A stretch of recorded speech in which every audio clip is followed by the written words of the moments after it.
Armenia and Azerbaijan surprised the world with a historic peace agreement after decades of tragic war. But the secret ingredients to what was called an impossible peace have never been made public. But now Euronews has the opportunity to sit down with two of the key actors to discuss it further. In this edition of Eurasia Talks, we're joined by Armen Grigorian, the Secretary of the Security Council of Armenia, and Hikmet Hajiev, the Assistant to the President of Azerbaijan. Gentlemen, thank you for joining us on this episode of Eurasia Talks. I wanted to begin by asking you, how did your first contacts happen and what made it possible to unblock the standoff that we've been seeing? Hikmet. Thank you to Jane for an opportunity to talk. And I remember our first good days when we come together and discussing our agenda of the peace. It was right after the 2020 military engagement. We in Brussels had a good chance to meet and with the support and facilitation of our EU friends. But since that time, upon the instruction of our leaders, we had one concrete agenda, how we can advance the peace and also how we can put aside the disagreements that we had together. And Azerbaijan at that time, we over again demonstrated our good willingness and also initiative about a peace agenda. And with my Armenian colleagues, also through other channels as well, we were discussing advancement of the peace agenda together. Armen, obviously with those discussions, what was it that your leadership and yourselves, how did you come to the conclusion that peace was possible? Both in Yerevan and in Baku, I'm sure the leadership have been thinking how to bring peace and stability to the region. My Prime Minister have been publicly very intensively talking how much our society needs peace, and we have been seeing that there is the same will in Baku, and we have been intensively working to that direction. And here, I think the first meeting was 21-22 between me and Hikmet. And now we are sitting here and discussing how to institutionalize the peace, how to move forward in that context. So the success is great, and we are also celebrating that.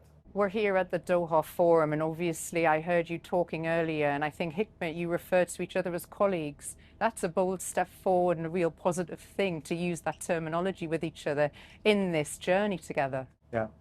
Really, indeed, within our Armenian side and Azerbaijan citizen of Washington, we are working on the concrete elements of the peace agenda that we have agreed in Washington, and Azerbaijan demonstrates a full commitment to the agenda that we have agreed.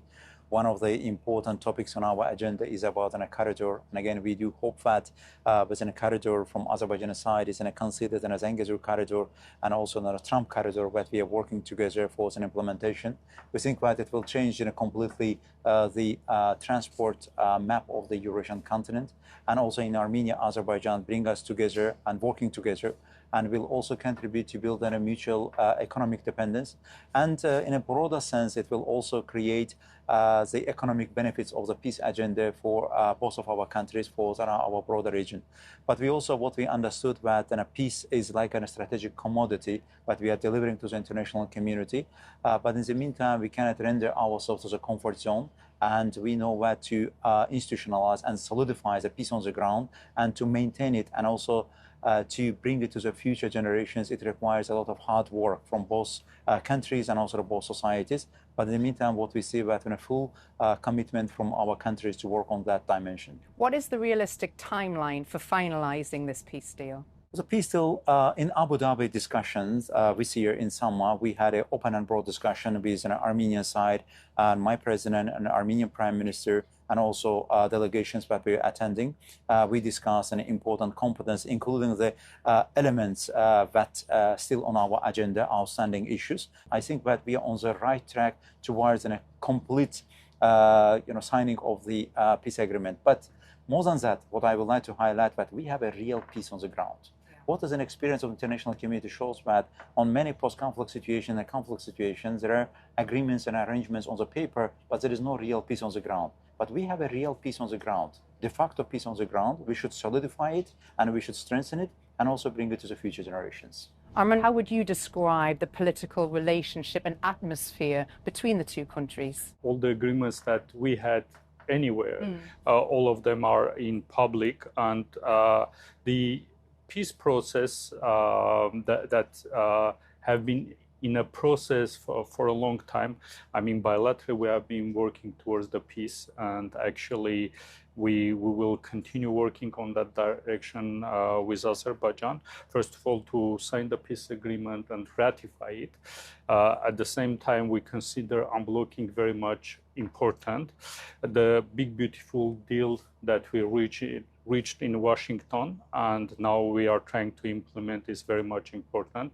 And part of that deal is Trump route for international peace and prosperity, the connectivity project that will bring economic benefit to the region. We are working on that direction. I hope we are now intensively discussing with Americans the project implementation of the trip.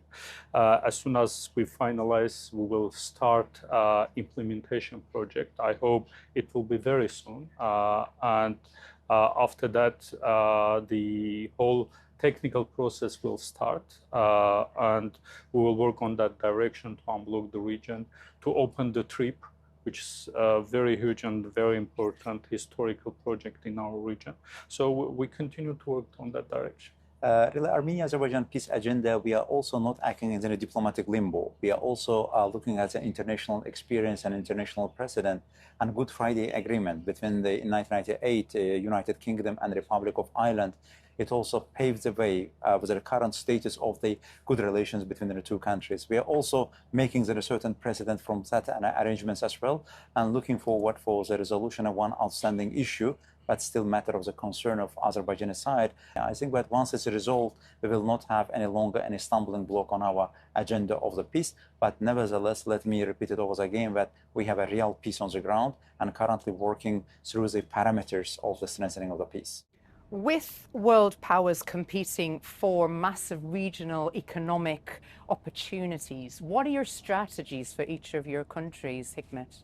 Really, our strategy is that not to make the region of the South Caucasus as an arena of the competition or the confrontation. Our agenda is to make the region of the South Caucasus as an arena of the cooperation and engagement and a partnership.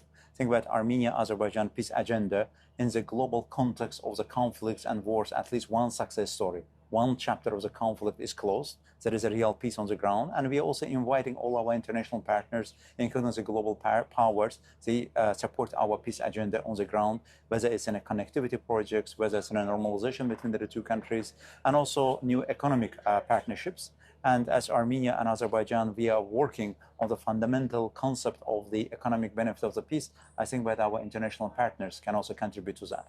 Look, it's very much important that the peace project is an inclusive process. We don't try to exclude anyone in order to let them to fight it. So this is a very inclusive process. In the context of the peace, we have suggested the Peace Crossroad project, which is about connectivity in the region. And within that context, by the way, TRIP is part for that project, and in that context we are working to implement the project and see the regional partners engaging in that and seeing the unblocking of the region as an inclusive process. That's very much important, and I am sure that will bring more stability in the region, and we don't see our region as a competing place. Because competition, in a good sense of that, from economic perspective, it's good, but from other perspectives, sometimes it can very firstly damage to the countries that are living in the region. So, a little bit historically speaking, the region of the South Caucasus, historically and unfortunately, was in a battle space of the big empires and big powers. Now, it's not related to the current state of the region, but now Azerbaijan, at least from his side, and I also see the same willingness from the Armenian side as well, to transform the region and to make it marketplace, investment place for the cooperation of everybody. What guarantees can you give the people of your countries that this peace is going to last and their safety? I think that our signature, it matters a lot. And it was in front of the international community in Oval Office, my president, and he declared Azerbaijan's and over-declared and Azerbaijan's full commitment to the peace agenda. For us, wars and a conflict is over, and sovereignty and territorial integrity was a must for Azerbaijan. It has been restored, and therefore, such a full commitment to the Washington agenda that we have agreed is a demonstration of our important political will, and it's also a message to our society. And also, we have received a message from our society as well. Right after the Washington, there was a huge jubilation, and also a positive reverberation in Azerbaijani society about the peace, and people also supporting that. The political establishment, both in Yerevan and Baku, they have strong will for the peace. That was demonstrated before Washington, but also reconfirming once more in Washington, showing that there is a political will.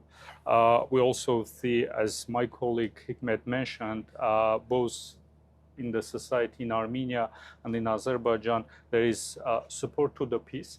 We are sure that implementation of the regional projects like TRIP and other ones will increase interdependency and strengthen the peace, and also economic benefits that both societies will have. It will have an input in the long run to sustain the peace and strengthen the peace. We are seeing that we are moving towards that direction, and the proof of that is also that me and Hikmet in Doha Forum, also sitting in your studio. Yes, sitting in your studio, speaking about the economic benefits of the peace, signals that we will have long-term peace. Well, you have both discussed the importance of that trip to Washington, and there's a very famous handshake in front of President Trump. What was the atmosphere like in that room? Could you have heard a pin drop? You know, what was the feeling? It was really, as far as I can remember, it was really jubilous atmosphere. Yeah. And for the last 30 years, and both of our countries suffered from the conflict and the war, and our peoples also suffered. And finally, we put a final nail to the coffin of this conflict. It's now over. And it was also, once again, a demonstration of the stronger political will and firm will. Again, in this case, we also highly appreciate the role of the President Trump and American administration. They also put in a political weight of the American government on their peace agenda. In the same manner, it also had a huge reverberation, and spirit of the Washington has a huge reverberation in Azerbaijani society. Nevertheless, there wasn't a time difference between the Baku and Washington DC at that time, but entire Azerbaijani society was waiting for that. And they were celebrating it in social media, in media in Azerbaijan. In a sense, it's coincided with a public jubilation and also official full commitment of Azerbaijani government to the peace agenda. I think that one chapter of the conflict on the international stage is over. Armen, was it the same for Armenia? It was a celebration day, and it's a big, beautiful deal because everyone benefited from that. Armenia benefited, Azerbaijan benefited, United States benefited, and the international community, I'm sure, in the long run will benefit. That's why it's a deal, because all sides benefited, and it was a celebration. As Hikmet mentioned, the time difference between Yerevan and Washington is similar as in Baku, and people were staying late night in order to watch that. And I would be very frank, I have received so many messages in my WhatsApp and other application, people saying me thank you and celebrating that. It was very much obvious also in social medias. You can see that people are celebrating. Yes, there are people who have been also skeptic. Yeah. But the most important thing is that most of the public have been celebrating, and after that we are seeing that the continuation of the dialogue, the continuation of the positive messages. For example, after the Washington meeting, both Vice Prime Minister of Armenia and Azerbaijan visited both Armenia to Azerbaijan. Lately, our Vice Prime Minister Grigoryan visited to Gabala region and had a meeting there. So all of these are signals, and public are receiving it also positively and moving towards the peace. And I'm sure in the long run, people will also see the benefits of that, economic benefits of the peace. We're here, as we mentioned, in Doha, and the Qatari government have been very heavily involved in negotiations and mediations internationally. You know, how important and where do you see the future of that international involvement going in terms of, you know, the Qataris, the EU, and the US? Well, we appreciate all international efforts that contribute to the peace agenda, but what was the beauty of Armenia-Azerbaijan agenda is that it was a bilateral process. There was a complete belief in the two capitals that first, Baku and Yerevan, we need a peace, and we need a peace for our future generations, for our peoples, and we started our active bilateral diplomatic engagement. It also brought us to the Washington discussions and some other agendas that we have. Again, we can highly appreciate the role of the international community, all of our partners, but Armenia, Azerbaijan, I'm sure that based on the confidence that we are trying to build and based on the mechanisms of the interaction we built, we'll continue to advance on our bilateral peace-building agenda.